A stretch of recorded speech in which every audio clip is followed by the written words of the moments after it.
విశాఖపట్నంలో Visakha steel plant లో ఘోర ప్రమాదం చోటు చేసుకుంది. ప్లాంట్ లో స్టీల్ మెల్టింగ్ స్టేషన్ 2 విభాగంలో హాట్ మెటల్ బకెట్లు కూల్పోవడంతో భారీ ప్రమాదం సంభవించింది.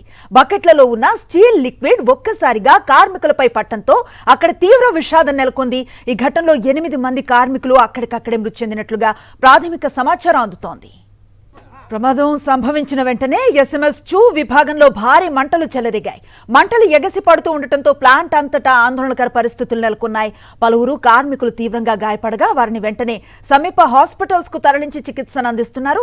మృతుల సంఖ్య ఇంకా పెరిగే ఛాన్స్ ఉన్నట్లుగా తెలుస్తోంది. సమాచారం అందుకున్న వెంటనే అగ్నిమాపక సిబ్బంది ఘటనా స్థలానికి చేరుకుని మంటలను అదుపులోకి తీసుకురావడానికి తీవ్రంగా శ్రమిస్తున్నారు. ఈ ఘటనతో ప్లాంట్ లో కార్మికులు వారి కుటుంబ సభ్యులు తీవ్ర ఆందోళనకు గురవుతున్నారు. ఈ ఘటనపై మనతో మాట్లాడేందుకు ప్రస్తుతం నీరుకొండ రామచంద్రరావు మనతో పాటు ఫోన్ లైన్ లో ఉన్నారు. స్టీల్ ప్లాంట్ INTUC నేత అయిన మాట్లాడే ప్రయత్నం చేద్దాం. నమస్తే అండి రామచంద్రరావు గారు. ఈ ఘటన ఇది అనుకోకుండా జరిగిన ప్రమాదంగా చూస్తున్నారా, లేదంటే పేరుకుపోయిన నిర్లక్ష్యానికి ఫలితంగా మీరు భావిస్తున్నారా? లేదు, ఆల్రెడీ ప్లాంట్ లో నిర్లక్ష్యం జరుగుతుంది. ఓన్లీ ఉత్పత్తి మీదే వాళ్ళు దృష్టి పెట్టారు తప్ప గత స్టీల్ ప్లాంట్ అనేది ఒక అజార్డ్ ఏరియా. స్టీల్ మేకింగ్ అనేది చాలా కష్టమైన తీరం అది. ఎందుకంటే ఇక్కడ వేలాది మంది కార్మికులు మాన్యువల్ గా పనిచేస్తే తప్ప ప్లాంట్ రన్ అవ్వదు.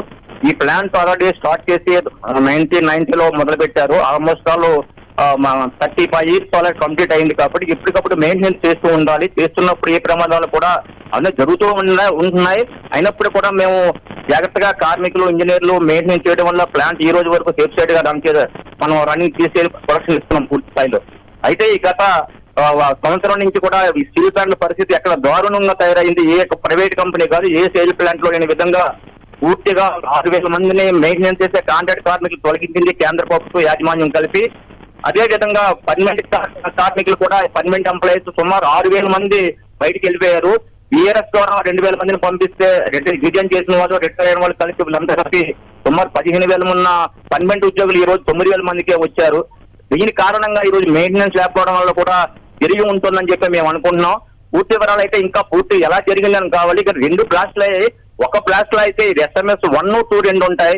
SMS1 లో ఉన్న బ్లాస్ట్ లోనే కార్మికులు చనిపోవడం జరిగింది.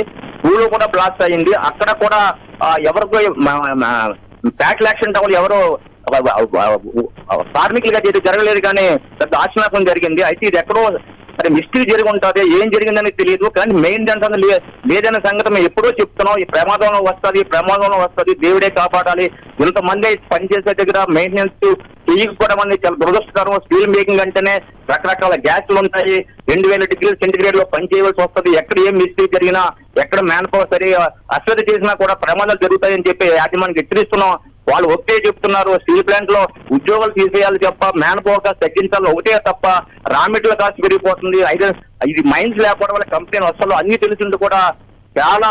ఇవి అన్నిటికీ కూడా పూర్తి బాధ్యత కేంద్ర ప్రభుత్వం కూడా యాజమాన్యం ఉండాలి. ఇందులో రాష్ట్ర ప్రభుత్వానికి కూడా ఎన్నోసార్లు చెప్తున్నాం, ఈ పరిస్థితి పోగలేదంటే వాళ్ళు ఇక్కడ కార్మికులు పనిచేయలేదని చెప్పి సీఎం గారు చెప్పడం, రకరకాల చెప్పడం అనేది చాలా దురదృష్టకరం. అది కేవలం ఇది కేంద్ర ప్రభుత్వం యాజమాన్యం నిర్లక్ష్యం వల్ల ఇది జరిగింది అనుకుంటున్నాం. ప్లాంట్లు అయితే మెయింటెనెన్స్ అనేది జరగలేదు.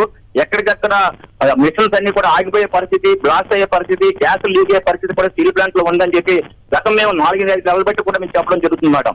రామచంద్రరావు గారు, లిక్విడ్ స్టీల్ వంటి అత్యంత ప్రమాదకరమైన చోట్లో ఈ తరహా ప్రమాదం అనేది నిజంగా ఇది నిర్లక్ష్యానికి ఒక మూలంగానే కనిపిస్తోంది. అంటే తెలియని తనంతో అడుగుతున్నాను, ఎంతమంది ఈ షిఫ్ట్ లో పనిచేస్తారు? ఈ స్టేషన్ 1, స్టేషన్ 2 అంటున్నారు కదా, షిఫ్ట్ కి ఎంతమంది ఉంటారు? ఈ ప్రమాదంలో 8 మంది చనిపోయారని చెప్తున్నారు. మీ అబ్జర్వేషన్ ఏంటి? ఎంతమంది పనిచేస్తారు? ఎలా ఉంటుంది అక్కడ వ్యవస్థ? యాక్చువల్ గా ఏంటంటే ఇది ఎక్కువ మంది ఉండే టైము. ఎందుకంటే జనరల్ షిఫ్ట్ లో మార్నింగ్ 9 to 5:30, 6 వరకు ఉంటారు వాళ్ళు ఉంటారు. జనరల్ షిఫ్ట్ వర్క్ ఎంప్లాయీస్ ఉంటారు. అలాగే B షిఫ్ట్ వాళ్ళు ఉంటారు. 2 గంటలకు వచ్చి రాత్రి 10:30 వరకు పనిచేస్తూ ఉంటారు. 2 షిఫ్ట్ల మనుషులు ఉన్నారు కాబట్టి ఎక్కువగా అక్కడ మ్యాన్ పవర్ ఉంది. షిఫ్ట్ లో ఎదుర్కొంటే కొంతమంది ఉంటారు, కానీ సుమారుగా ఆ ఏరియాలో ఇప్పటికి ఒక 50 మంది వరకు పనిచేసే పరిస్థితి ఉంటుంది. అంటే ఒక దగ్గర ఉండరు, మొత్తం అంతా అన్ని ఏరియాల్లో ఉంటారు. కాబట్టి అక్కడ జరిగింది 8 మంది చనిపోయారు అన్నారు. ఇంకా చాలా మందికి గాయాలతో స్టీల్ జనరల్ హాస్పిటల్ కూడా తీసుకొచ్చారు 3-4 ఇంకా పరిస్థితి అనేది ఇంకెంతమంది అనేది ఏంటనేది ఇంకా తెలియలేదు. ఇంకా మేమైతే స్పాట్ కి అయితే నేను వెళ్ళలేదు. కానీ అక్కడ ఉన్న కార్మికులు చెప్పేది మాకు చేసిన ఇన్ఫర్మేషన్ అయితే 8 మంది చనిపోయారు. ఇంకా ఉంది. చాలా ప్రమాదకరమైన, ఎందుకంటే SMS department and steel melting shop అంటేనే సుమారు 1800 డిగ్రీ సెంటిగ్రేడ్ లో ఉన్న హాట్ మెటల్ తీసుకొచ్చి అక్కడ లిక్విడ్ గా స్టీల్ గా తయారు చేస్తారు. ఎప్పుడు కూడా ప్రమాదాలు గతంలో కూడా జరుగుతూ ఉంటాయి. ఒకటి చనిపోవడం తప్ప ఇంతమంది ఎట్ టైంలో చనిపోవడం అనేది ఇది కాదు. చాలా మేమైతే చెప్తున్నాం, పూర్తిగా ఏదైనా ఈ బాధ్యత కేంద్ర ప్రభుత్వానికి, యాజమాన్యానికి. ఎందుకంటే మేము పదే ఇప్పుడు గత 6 నెలల సంవత్సరం చెప్తున్నాం, మ్యాన్ పవర్ తగ్గించొద్దు. ఎందుకంటే కార్మికులు స్టీల్ ప్లాంట్ మెయింటెనెన్స్ చేయడం వల్ల ఈ రోజు 35 years నుంచి రన్ అవుతుంది.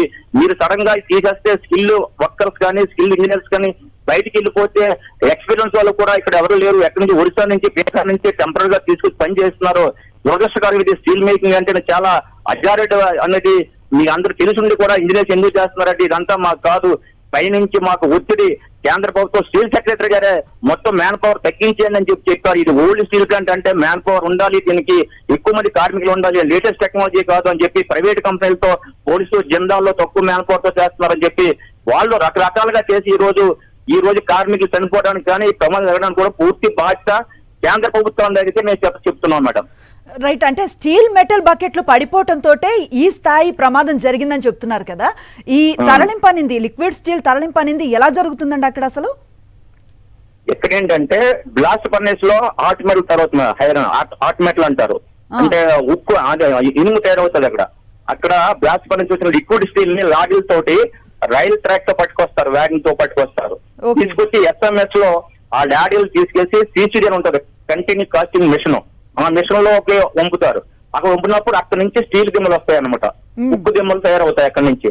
ఆ ఏరియాలో జరిగింది ఇది.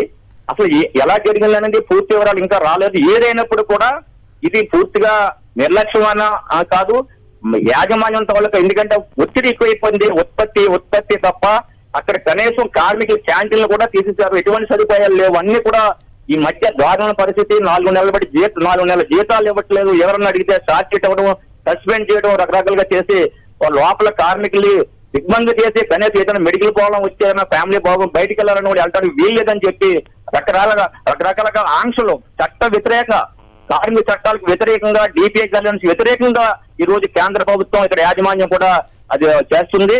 ఈ రోజు ఈ జీతాల విషయంలో కూడా కొంతమంది నాయకులు హైదరాబాద్ కూడా లేబర్ కోర్టుకి వెళ్ళడం జరిగింది.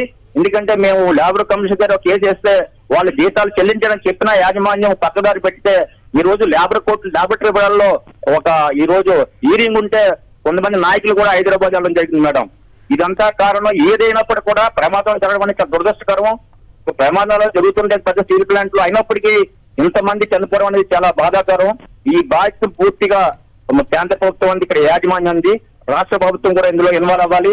రాష్ట్ర ప్రభుత్వం ఎన్నిసార్లు మేము చెప్పుకున్నా వాళ్ళు కేంద్రం చెప్పిందే వాళ్ళు వింటున్నారు తప్ప, ఏదో ప్యాకేజ్ ఇచ్చాం అని చెప్తున్నారు తప్ప ప్యాకేజ్ వల్ల ఏ ఉపయోగం లేదు. కంపెనీ ఇంకా నష్టంలోనే ఉంది తప్ప కార్మికులు నష్టపోయారు. విఆర్ఎస్ తీసుకున్న ఎంప్లాయీస్ కి పేమెంట్ చెల్లించలేదు. చాలా మందికి ఎలవెన్స్ అన్ని ఆఫ్ చేస్తే అయినప్పుడు కూడా ఈ స్టీల్ ప్లాంట్ కాపాడుకోవాలని కార్మికులు రాత్రింబావులో కష్టపడి పనిచేస్తుంటే వీళ్ళు ఇంకా ఒత్తిడి తీసుకొచ్చి కంపెనీకి మెయింటైన్ చేయకుండా కార్మికుల్ని, ఉద్యోగుల్ని పూర్తిగా తొలగించి ఎవరైతే స్కిల్ కార్మికులు, స్కిల్ ఇంజనీర్స్ ఉన్నారో వాళ్ళందరినీ తొలగించడం వల్ల ఈ రోజు బయటకు పంపించడం వల్ల ఈ రోజు సరైన మెయింటెనెన్స్ లేకపోవడం వల్ల ఇది జరిగి ఉందని మేము అంటున్నాం మేడం. రైట్, థ్యాంక్ యూ అండి మీ రెస్పాన్స్ కోసం. మొత్తం మీద స్టీల్ ప్లాంట్లో ఘోరమైన అగ్ని ప్రమాదం జరిగింది. విశాఖపట్నంలో స్టీల్ ప్లాంట్లో ఈ ప్రమాదం చోటు చేసుకుంది. స్టీల్ మెల్టింగ్ స్టేషన్ ఏదైతే ఉందో ప్లాంట్ నెంబర్ 2 అలాగే 3 విభాగాల్లో హాట్ మెటల్ బకెట్లు పడిపోవటంతో ఈ భారీ ప్రమాదం సంభవించినట్లుగా తెలుస్తోంది. బకెట్లలో ఉన్న స్టీల్ లిక్విడ్ మొత్తం ఒక్కసారిగా కార్మికులపై పట్టడంతో అక్కడ తీవ్ర విషాదం నెలకొన్న పరిస్థితి. ఘటనలో 8 మంది కార్మికులు అక్కడికక్కడే మృతి చెందారు. అలాగే ఇప్పటి వరకు గాయపడ్డ వారిని స్థానిక ఆసుపత్రులకి తరలించి చికిత్సను అందిస్తున్నట్లుగా తెలుస్తోంది. ఏదేమైనా ఈ ప్రమాదం పూర్తిగా వ్యవస్థ నిర్లక్ష్యంతో జరిగినదే. దీనికి కేంద్ర ప్రభుత్వం బాధ్యత తీసుకోవాలని చెప్పి ఐఎన్టీయూసీ నేత రామచంద్రరావు డిమాండ్ చేస్తూ ఉన్న పరిస్థితి. తొలి నుంచి కూడా ప్లాంట్లో కొన్ని లోపాలు ఉన్నాయి, అలాగే పర్యవేక్షణ సమస్యలు ఉన్నాయి, మెయింటెనెన్స్ జరగట్లేదని పలుమార్లు అధికారుల దృష్టికి తీసుకువెళ్ళినా సరే నిర్లక్ష్యం వహించారు. తత్కారణంగానే ఈ రోజు ఇంత ప్రమాదం జరిగిందని ఆరోపిస్తున్నారు. మరిన్ని అప్డేట్స్ కోసం ఛానల్ ను సబ్స్క్రైబ్ చేయండి. నోటిఫికేషన్స్ కోసం బెల్ ఐకాన్ పై క్లిక్ చేయండి.